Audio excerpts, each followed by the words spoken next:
Boa tarde. Aqui em Bituba estamos numa segunda-feira, o sol brilhando. Uma segunda-feira, como diria os, os jornalistas, principalmente os radialistas, estamos aí num dia de brigadeiro. E hoje, como é segunda-feira, nós estamos iniciando aqui a edição de número 35 do Bastidores do Poder. Depois de ficarmos aí uns dias afastados do programa e também da Difusora FM 100.3, até por questões de saúde. E nós já vamos começar a falar no Bastidores, todos os assuntos inerentes ao programa. E depois, lá na parte final, eu quero fazer os meus agradecimentos, porque é necessário agradecer o apoio, as orações, rezas que muita gente fez por nós. Mas vamos fazer esse comentário na parte final do programa, que agora é a vez do nosso analista político, Jailson Teixeira. Boa tarde, meu amigo. Muito boa tarde, amigo Gervásio. Boa tarde aos nossos ouvintes do programa Bastidores do Poder. Retornando hoje, né, Gervásio? Depois de algumas semanas aí do meu amigo Gervásio aí em tratamento de saúde. E retornamos num belo dia, né, Gervásio? Ensolarado e sem vento em Bituba. Dia típico para a nossa cidade, que sempre tem o vento sul ou o vento nordeste. E voltamos para falar do nosso assunto principal, que é a política nacional, estadual e a nossa política aqui da cidade de Imbituba. É verdade, né? O dia propício, né? Para a gente retornar com os bastidores do poder. E antes de falar sobre todas as notícias aí que são super interessantes, eu gostaria de saber como é que o Jailson está, né? Como é que ele passou esses dias, se tem viajado muito a trabalho ou não. Antes de falar como é que está a minha situação, agradecer aos nossos ouvintes, que eu recebi muitas mensagens, Gervásio. E aí, Jailson, o programa não vai voltar mais? Quando é que volta? Não estou vendo mais o Gervas, nem tu, o que houve e tal. Então a gente recebeu muitas mensagens, né? E a gente fica contente, porque demonstra, né, a nossa credibilidade, a nossa audiência e a parceria que a gente tem aqui, já passando aí de 2 anos aqui, fazendo nosso comentário político toda segunda-feira, das 13 às 14h30. Com relação à minha pessoa, eu vivo nos nossos negócios, né, e também nas nossas atividades aí relacionadas à política. Ontem, tirei um dia para ir dar uma pescada, Gervásio, lá na Barra da Ibiraquera. Fui para pegar peixe, mas acabei pegando uns camarão lá e deixei ali pertinho de um banquinho que tem lá, porque eu não tinha levado gongá. Tinha levado gongá para peixe e não tinha levado gongá para camarão. Eu já tinha pego uns 10 camarão e disse, olha, não estava dando mais, eu vou embora. Olhei um gato do lado do banquinho que estava lá. Assim, não Cuidando pode. do camarão. Eu disse, não pode, não vai me dizer que esse gato comeu o camarão. Comeu todos. Todos? Todos eles. E estava esperando mais. Estava esperando mais, aí eu tinha mais uns 3 no bolso, eu disse, não, esse aqui eu vou soltar que tá vivo. Já tá com a barriga cheia. Tá certo. O gato é da família, né? Não, rapaz, um gato bonito, um gato de raça. É da família de alguém. É da família de alguém. Ele era ali perto, acostumado com camarão. Camarão da Barra da Ibiraquera. E tava esperando, olhou, ó, tem um pescador lá. Eu vou lá, se não tiver peixe, mas sempre um camarão sempre tem, né? Peixe não tem mais lá. Tinha uns peixinhos, tinha parati, peixe-rei, uns peixinhos assim, não tem, mas não tinha muito não. Eu fui com uma tarrafa meio ruim lá, até vou levar pro pai para dar uma arrumada, que tá toda rasgada. Falar no teu pai, e o teu pai, encontrei ele semana passada. Tava saindo ali da clínica ali da família ali do Dr. Rosevaldo. Sim. Ele estava saindo e eu também estava saindo. A gente se encontrou ali conversamos um pouquinho e tal. O pai, ele tá com um problema de saúde também. Ele tá aí, a gente vai fazer uns exames amanhã. Já fizemos uma bateria aí. Ele tá meio fraco, não tá conseguindo caminhar aí 15 metros, já tá cansado. Não tá pescando mais lá então? Não tá. As redes tudo guardado. E aí a gente acha que pode ser coração de novo, porque faz 19 anos que ele fez 4 pontos safena e uma mamária, né? E a gente consultou com o Rosenvaldo Pai e ele disse, olha, geralmente quem faz esse tipo de cirurgia, a tendência é da veia entupir novamente. Então, às vezes tem que fazer um cateterismo, enfim. Trocar as molinhas. De repente vai ter que fazer um procedimento. Até vou ver se vou amanhã dar uma visitadinha nele. Mas Deus é maior, tudo vai dar certo. Continuamos em oração. É verdade. Diz uma coisa, Como é que está a nossa política nacional? Como é que o Jair está vendo essa situação aí de Lula? Se o Lula é candidato ou não é? Se tem outros nomes que podem despontar? Ou o Lula está liderando lá, está com a bandeirinha lá do Brasil, seguindo o rumo, né? E é o candidato, vamos dizer assim, praticamente único. Então, Gervásio, eu observo que a esquerda ela está definida em um único nome, que é o presidente Lula, que vai para a reeleição, isso não é mais dúvida e tal, ele vai para a reeleição. E essa reeleição pode ter um fato novo, que é realmente a esquerda fechar com um único nome. A última eleição, para quem recorda, ela teve dois candidatos, que foi um foi o Ciro Gomes, do PDT, e o outro candidato foi o Lula. O Ciro Gomes está de malas prontas para ir para o PSDB, para ser candidato lá no Ceará. Então, a tendência é que Lula seja o único candidato da esquerda. O seu nome já está definido dentro do Partido dos Trabalhadores, né? Outros partidos também que o acompanham, como o PSOL, o PCdoB, né? O Partido Verde. Então, o Lula está um pouco mais adiantado do que a direita. A direita, por si, não consegue definir um nome, né? Continua aí com 5 nomes, né?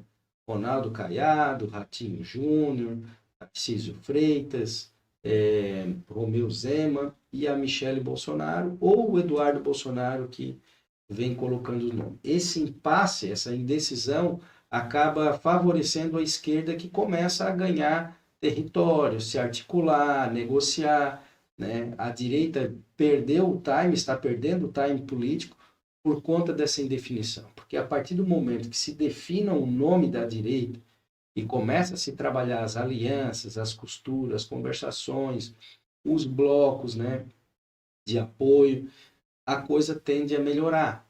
Mas essa indefinição tem ajudado muito Lula por conta que não tem um nome. Então, entre um nome decidido, definido, e um nome a definir, as pessoas acabam optando pelo que está definido, que no caso é o do Lula. Ele cresceu um pouco politicamente, né, querendo ou não, com essa articulação, digamos, essa movimentação do Eduardo Bolsonaro lá nos Estados Unidos com o governo americano, porém agora teve esse revés ainda mais, né, por conta dessa aproximação do Trump com o Lula. Então, isso também ajudou o Lula e fez com que ele crescesse um pouco em termos de popularidade nas pesquisas realizadas recentemente. Quer dizer, que o Lula vai ter que se chegar no homem lá dos Estados Unidos, né? Porque senão fica complicado também. Ele tem mantido contato, tem feito, né, tratativas no sentido de rever o tarifaço, que impactou significativamente a economia brasileira, né, tem feito as movimentações e tem dado certo, tem dado resultado, né? Agora, o que de fato precisa é trazer a política para o Brasil, né, pensar que nós temos que discutir as nossas situações aqui e definir essa questão dessa candidatura da direita. A candidatura da direita ainda não está definida, e com isso se torna cada vez mais fácil para o Lula ir para um segundo turno, porque eleição no primeiro turno ninguém ganha, ir para um segundo turno com um favoritismo. Com essa indecisão, Ratinho Júnior não abre mão, com essa indecisão, Romeu Zema acha que é o melhor nome, e Caiado também, e a Michele. Tarcísio. Eu, particularmente, sim, o Tarcísio, ele tem uma eleição muito bem encaminhada no governo de São Paulo. Deveria ficar lá. Deveria ficar lá, só que o seguinte, há um clamor popular e de outros partidos, lideranças políticas, no sentido de que ele seria o bom nome. E eu, particularmente, enxergo hoje o Tarcísio como o melhor nome dessa safra da direita. Eu acho que uma chapa com ele na cabeça e trazendo a Michele Bolsonaro de vice seria uma chapa muito competitiva para Lula. Até agora basta saber se o clã Bolsonaro vai aceitar, né? Porque eles deixam transparecer que não confiam muito no Tarcísio, né? Até porque o Tarcísio foi ministro da Dilma, né? Não tem um discurso muito ferrenho pró-Bolsonaro, né? Então isso chega a levantar questionamentos no clã Bolsonaro. A Michelle seria melhor? A Michele de vice, do Tarcísio seria uma chapa muito boa. No meu entendimento, seria uma chapa mista, né? Um homem e uma mulher, conseguiria atrair os bolsonaristas, né, para as urnas, nesse sentido, mas é complicado ali, muito complicado. O que mais está complicando agora nem só são os candidatos. A complicação está dentro do próprio clã Bolsonaro, que é os filhos Que não aceita e o a pai. eleição. É muita confusão, né? Muita confusão que acaba respingando, inclusive, para nós aqui em Santa Catarina, que é essa questão que a gente vai tratar Isso. logo depois. O próprio Jair Bolsonaro, ele não acredita na Michelle? Não, eu acredito que ele pensa que não é o momento dela. Eu acho que ele pensa que um dos filhos poderia ser melhor. E aí talvez o Eduardo Bolsonaro. Acho Aquele que está lá nos Estados Unidos? é, só que não tem condições, né? Eu penso que o Eduardo retornando para o Brasil Será grampeado. corre risco de ser preso, por conta já das sanções do STF, né? Não tem. O Bolsonaro tem que, se não acredita na esposa, só. É, Ele tem mais 2 filhos, né? eles são 4, né? São 4 e uma menina.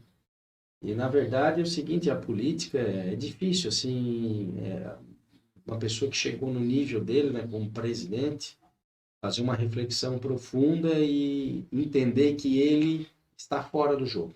E Mas afinal, os ele, filhos também. mas ele está fora do jogo. Ele está inelegível, está condenado, está numa prisão domiciliar, ele está fora do jogo. E aí ele tem que fazer uma avaliação juntamente, fora da bolha, poder enxergar fora da bolha Bolsonaro, bolsonaristas, quem seria o melhor nome para disputar as eleições e vencer a esquerda. Essa Os que leitura. estão aí, eles não aceitam, né? Eles não aceitam, justamente. Justamente, tem que ser feita uma leitura nesse sentido, e na política, eu sei que é difícil, mas na política, às vezes, é melhor dar um passo atrás para dar 2 ou 3 na frente, né? Isso eles não têm feito. Eles têm sido muito resistentes nessa questão, inclusive filhos dele, né? Tem filho dele que costuma dizer que não, o pai vai ser candidato. Mesmo condenado, inelegível, preso, ainda cismam que ainda vai ser candidato, está fora do pai. Eles não estão vivendo no Brasil, então, né? É que o país É complicado, né? Mas eu acho que a gente não vai definir essa situação ainda esse ano, por conta, né, que já estamos entrando aí praticamente no mês de novembro, e aí a gente sabe que em dezembro em diante o Brasil para, volta só depois do carnaval. Então, não se sabe também como que vai ficar definitivamente o regime que o Bolsonaro vai cumprir, se é um regime de prisão fechada, vai ficar no semiaberto, se vai ficar numa prisão domiciliar. Isso tudo ainda, nós temos essa fase ainda pela frente, e temos a questão da anistia também, que está para tramitar a qualquer momento no Congresso. Então, E qual é a opinião do analista? A situação do Jair Bolsonaro. eu acho que... Eu estava até assistindo um vídeo do José Dirceu, uma entrevista que ele estava dando, e ele falou uma coisa importante. Eu acho que levar um presidente a um regime fechado, numa prisão como o Lula teve, eu acho que não é o correto. Mas o Lula teve uma prisão que foi uma prisão fechada, foi uma prisão domiciliar. Qual foi a prisão do Lula ali em Curitiba? Foi fechada na, na delegacia da Polícia Federal em Curitiba. Longe dos outros presos. Sim, é cela individual, mas é grade, né, Gervásio? É uma cadeia normal, é uma cela que tem, e tem lá um banheiro, tinha uma televisão, tinha banheiro, e um banheiro individual e tal. E o Bolsonaro, eu acho que essa medida é uma medida muito drástica também, para o ex-presidente ou para qualquer ex-presidente. Eu acho que é uma medida, até porque tudo leva a crer que realmente ele tem problemas sérios de saúde. Eu acho que uma prisão, nesse sentido, eu acho Ele que não resiste. não resistiria, né? Não seria o ideal. Então, eu acho que uma prisão domiciliar, né, já que o STF já condenou, seria o melhor caminho. Qual foi o tempo, qual foi o prazo de prisão do presidente Lula? O Lula foi 5 anos, né? Ficou preso 5 anos? Acho que foi 5 ou 2, eu teria que ver o Gervásio, eu não retorno, mas eu não lembro direito, mas eu acho que foi, eu não sei se foi 2 anos e pouco ou 5 e pouco, eu acho que foi 2 e pouco, porque ele concorreu, né? Ele perdeu, saiu, eu depois no intervalo eu posso dar uma Depois, procuradinha aqui e depois ele olhar. voltou e saiu candidato e saiu vencedor, Sim, né? sim. Ele quase concorreu lá dentro, né? Aí chegou a opção de botar o Haddad, acabou não dando certo, mesmo assim ainda foi para o segundo turno e acabou não dando certo.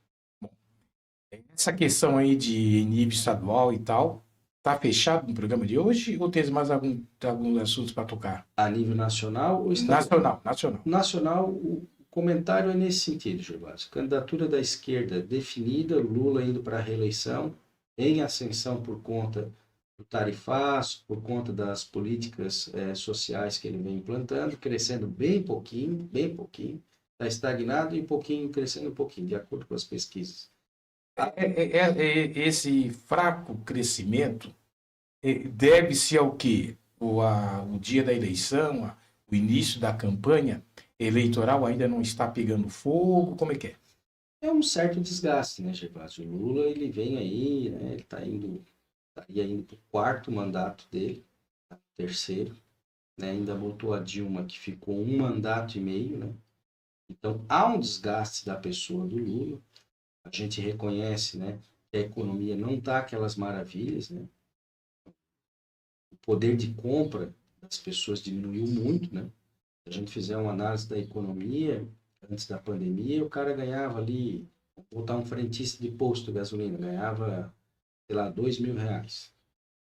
E aí agora ele continua, deve estar ganhando 2.300. Só que o 2.000 que ele tinha antes da pandemia, ele comprava um monte de coisa no mercado, a gasolina era mais em conta, tudo. Agora não, agora ele vai com 2.000 no mercado, ele não compra quase nada. Então o poder de compra diminuiu muito. Isso faz com que a sociedade repense que talvez seria melhor mudar. Porém, não aponta uma mudança também. Diz assim, no Lula não voto, agora tem que ser o fulano. Não, ele só diz o seguinte, não voto, não voto. Apesar que em todos os cenários das pesquisas, o Bolsonaro ainda está sendo o maior rejeitado nas pesquisas. O Lula está em segundo, coladinho nele. Então, essa rejeição também do Bolsonaro se dá por conta da própria pandemia, né? Nós tivemos 600 mil mortes e tal, isso tudo também reflete na hora da pessoa responder uma pesquisa, né? Principalmente uma pessoa que foi impactada por conta de uma morte, né? De um possível problema sério de saúde por conta da Covid. A situação do Bolsonaro hoje, hoje, após a sua derrota nas últimas eleições, deve-se à teimosia dele de não aceitar conselhos, não aceitar orientações da equipe dele, ou porque ele é cabeça dura mesmo? Eu sempre acompanhei o Bolsonaro, assim, as entrevistas, até quando ele era deputado, assim, né? E ele sempre foi uma pessoa sem filtro, né? Não, não ouvia ninguém. Não, uma pessoa totalmente sem filtro. Se ele tivesse filtro, ele ganhava do Lula. Pô, querendo ou não, eu sei que a frase é pesada, mas ele ganhou, ele perdeu para um ex-presidiário, E pesado, pesa, né? Pesa muito. pesa, né? Então ele perdeu para um ex-presidiário, né, para o Partido dos Trabalhadores, que vinha com certo desgaste, né? Então assim, querendo ou não, ele não tem filtro. Ele conseguiu brigar ao mesmo tempo com quase todo mundo. Ele brigou com a imprensa, ele destratava a imprensa, ele destratou o judiciário. Professores, Sim, a classe de professores, né, o pessoal da saúde, né, por conta da pandemia. xingou a mãe de muitos. Então assim, ó, ele brigou com o Congresso, ele brigou com o Judiciário, ele brigou com a imprensa, ele brigou com o povo, entre aspas, por conta da pandemia e outros benefícios que a sociedade tinha. Então ele foi brigando e ele não tinha freio. E fez com que ele realmente não tivesse condições de vencer o Lula.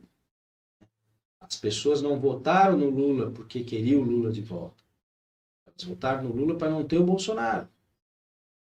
O que é diferente, né? Sim, essa é a leitura. Não é que as pessoas queriam o Lula de volta, porque o Lula era maravilhoso, porque o PT trouxe um certo desenvolvimento para o Brasil.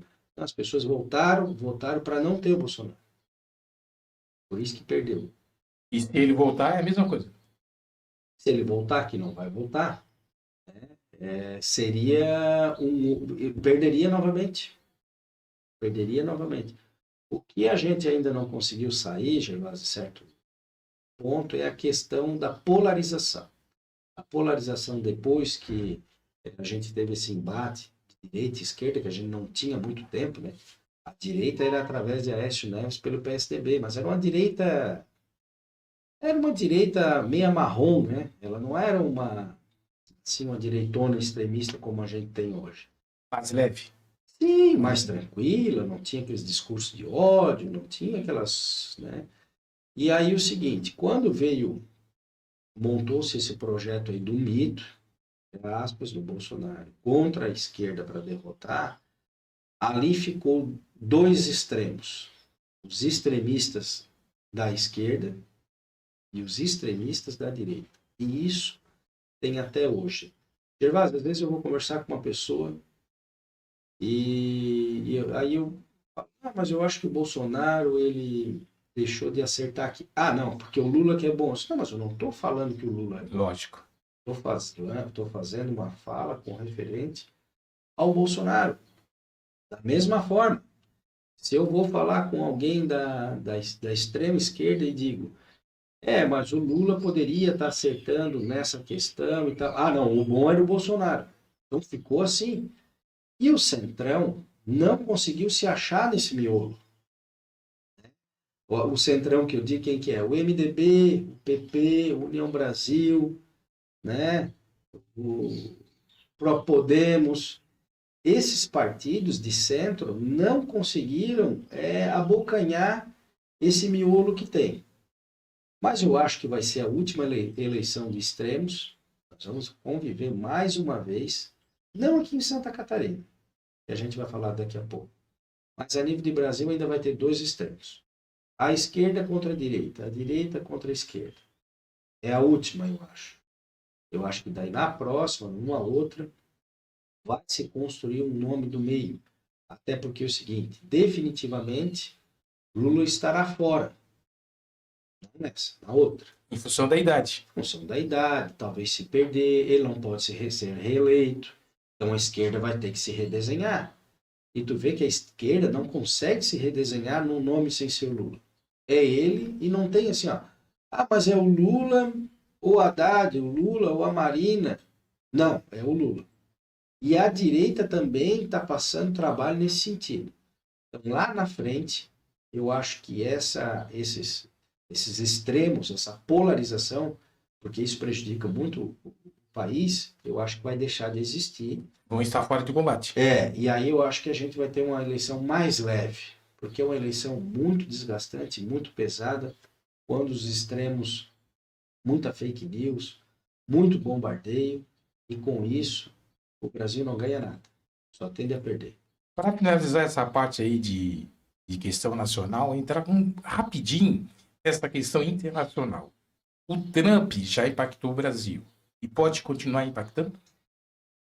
Eu acho que o Trump já foi no extremo, no sentido do tarifaço e do impacto econômico que o nosso país teve. Às vezes o ouvinte pode estar, já está puxando para o lado do Lula. Mas não é questão de visão, minha opinião. Eu acho que o Lula agiu muito bem, eu acho que não cedeu à pressão do Trump, eu acho que ele foi acompanhando, sem agredir verbalmente, sem se expor pesado contra o governo americano, mas ele conseguiu construir, principalmente no encontro dele com o Trump na ONU, onde eles puderam conversar, e onde até o Trump disse, gerou uma química, gostei dele e tal. Depois voltaram a conversar aí por telefone, estão se alinhando. Eu acho que a tendência nos próximos 30 dias aí é resolver a questão do tarifaço, até porque o Trump disse, nós estamos com saudade do café brasileiro, né? Então, eu acho que em breve, dentro dos 30 dias aí, a gente pode ter novidade com relação ao tarifaço. E pode E, melhorar a economia brasileira. e pode sobrar para o filho do Bolsonaro, né? O Trump mandar ele embora. Ele já sentiu, né? Ele já sentiu que ele foi até onde deu e que prejudicou. Porque eu acho que a sentença do Bolsonaro, questão processual, poderia ser talvez mais vagarosa, ou a pena ter sido menor e tal, se não tivesse todas aquelas falas dele e aquele pilhamento que ele deu no Trump para punir a corte do STF, alguns da corte, né, porque não foram todos os ministros. E eles foram punidos mesmo ou ali é só para. Foram punidos. Eu acho que essa questão da punição, não sei se isso vai ser revisto por agora, porque isso pouco importa para o Trump. O que importa para o Trump é a questão da economia. Acho que essa questão econômica poderá ser resolvida dentro dos 30 dias, né, com o Lula. E na questão econômica, quem está perdendo é o Brasil. No Brasil, com certeza. Lula vai ter que fazer algo, ou não? Ele tem demonstrado, né, que quer resolver, que ele foi e conversou por 2 momentos com o Trump. Agora, se o Trump vai ceder e o que ele vai ceder, até onde ele vai ceder, aí é outros 500, né, hoje. Quem é que vai saber o que passa pela cabeça do Trump, que é mais ou menos parecida com a do Bolsonaro? Não é um cara de ouvir muitos. Decide. É um cara de decisão sozinho, é uma decisão monocrática, né? Principalmente agora que ele está na cabeça dele que ele é o cara. É? Principalmente agora essa questão aí da guerra lá também no Oriente e tal. Ele está se achando cada vez mais o cara. Querendo ou não, ele tem a maior economia do mundo na mão, perdeu as eleições e conseguiu retornar. Ele fez mais ou menos o caminho, diferente do Lula, que se reelegeu, botou sucessor, né? Ficou por 1 mandato e meio ali, mas voltou. O Trump foi a mesma coisa, conseguiu voltar, perdeu e voltou. E se ele obter sucesso em tudo que ele está fazendo agora, exatamente agora, ele é candidato a mais uma eleição lá, né? Sim, pode ser. Se tiver sucesso, é difícil prever um sucesso com as medidas que ele vem adotando, né? Esse final de semana ele taxou a China em 100%. O cara olha de cara feia para ele, ele vai lá e taxa. E não tem ninguém para segurar o homem, né? Tu já pensou taxar 100% um produto? É complicado. E em nível aqui de Estado, né? Estado, João Rodrigues, Jorginho Melo, andaram se espetando, agora andaram se encontrando, beijinho para lá, beijinho para cá. O que isso pode acontecer? Mas vai me responder depois do nosso intervalo.